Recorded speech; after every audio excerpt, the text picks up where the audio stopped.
Hello, friends. I want to go over something that's been sitting with me for a couple of days regarding Uriah. This is a little lesson regarding him, and it's pretty relevant to our days. But when I was thinking about looking into the to Uriah, and he was Bathsheba's original husband. This is the one David stole Bathsheba from, and he had Uriah killed. Well, I was thinking about it, and I realized that there was a lot more involved than just David wanting to kill Uriah because he got his wife pregnant, right? There was more people involved, and it kind of took me down a rabbit hole because I was thinking about the king. Nobody could speak up against the king, right? Because the king is the king. So Bathsheba, obviously, she had to do what the king wanted, right? I mean, her husband was at war. She was by herself.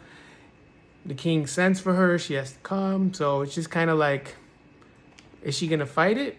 There are other women in the Bible that would have fought it and probably would have like felt sad or remorse or something like that. But no, she said when she was pregnant, when she found out she was pregnant, she told the messengers, "Go tell the king I'm pregnant. What do I do?" It was just different. So I'm kind of getting from that perspective now. And also after thinking about Bathsheba, where she could have spoke up, but she didn't. David sends the commander in chief, Joab, to go kill one of his mighty men. Uriah was one of the 37 mighty men, chosen men of 1.3 million people, 1.3 million men.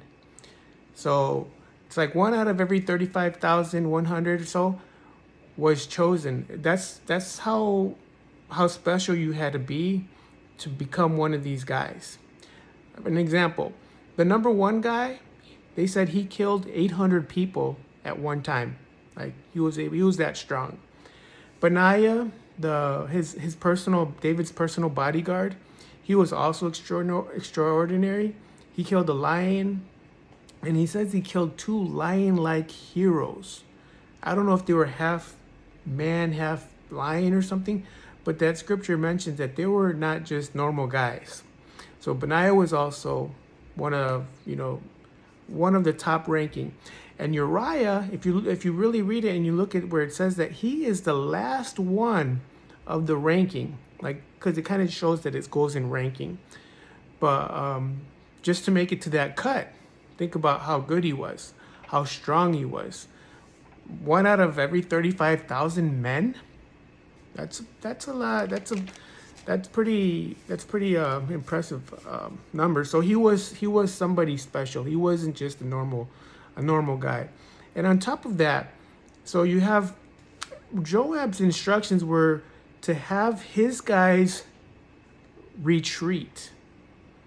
It's like he wouldn't have died. He was too strong. There was no way he would have been killed if he was with his team. But Joab had instructions to put him to the heaviest part of the battle, and then on top of it, have his team retreat, leave him alone.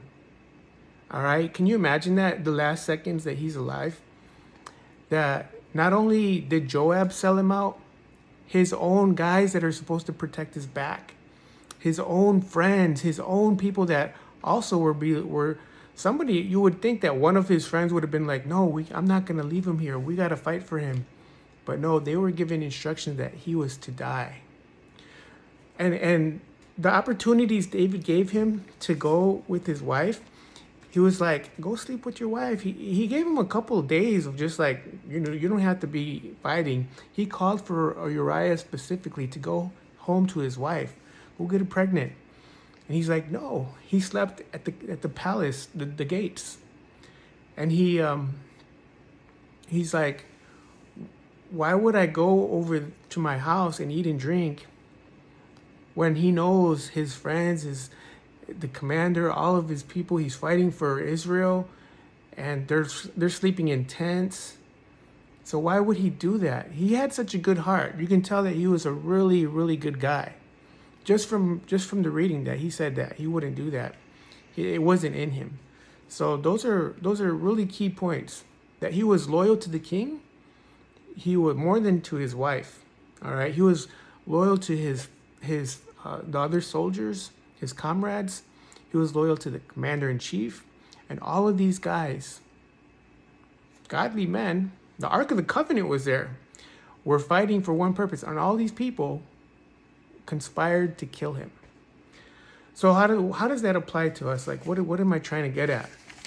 Well, what I'm trying to get is that today the church is kind of similar, where in the sense where the church has all the authority, and sometimes there's leaders, there's people who with power that you can't go against them.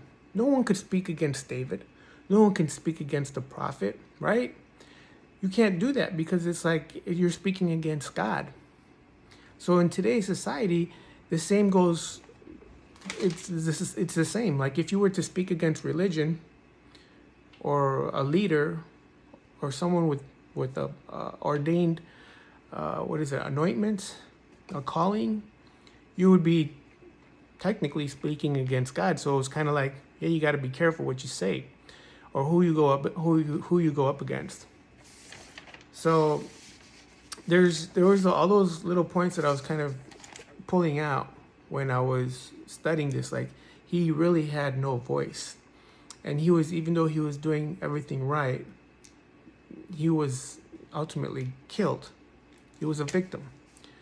So I guess what I'm trying to say right now is like, how easy is it for you to be killed spiritually, or how easy is it that someone can, let's just say it comes from a man of God, and to steal your only thing that you have, the small ministry you have, or let's just say the small relationship that, even like if they say, hey, I have a personal relationship with the Lord, and all I do is I just pray, and someone says, well, that's not enough.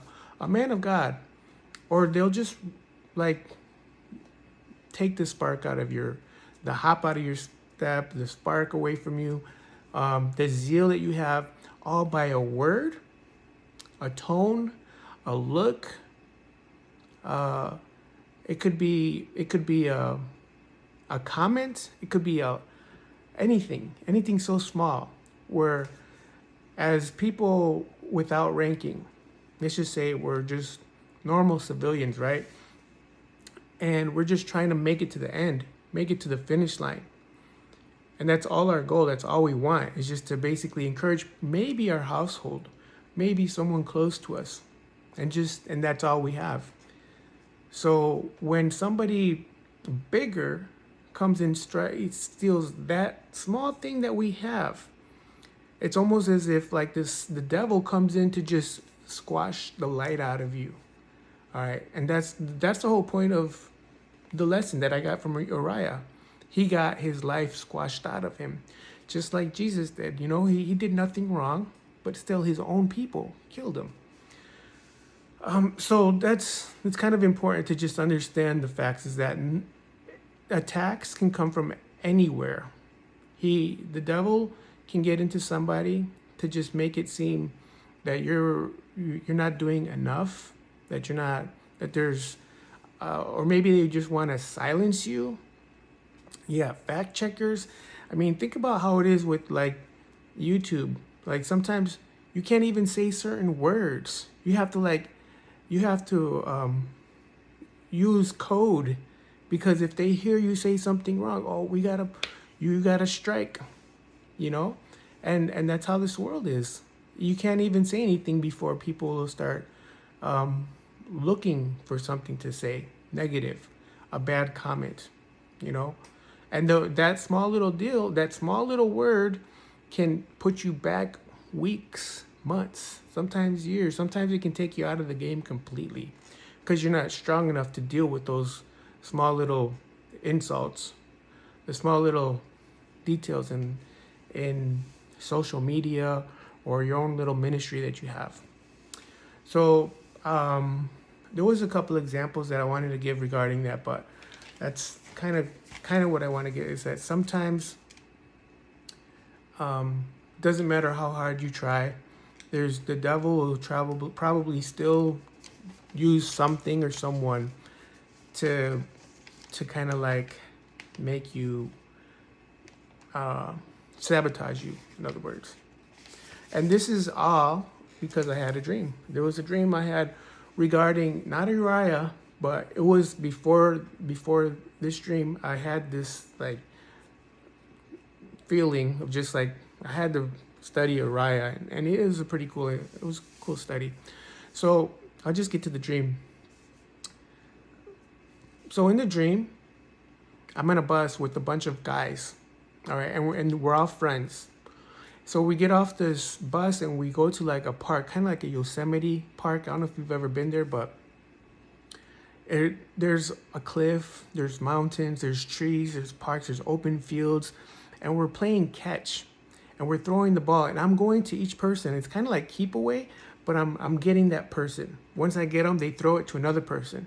So it's kind of like I'm going all over to all these kids, all these people in the field, and then finally I catch everybody, and at the end I have the ball, and I was gonna jump off the cliff and I was gonna go into the water.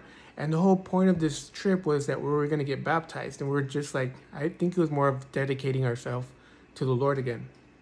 So I jump off the cliff, and we were all happy, and I was like celebrating. I was gonna like do a flip and just kind of like jump in there. I got scared. I got scared at the last second while I'm in the air. I woke up because he says I didn't test the water.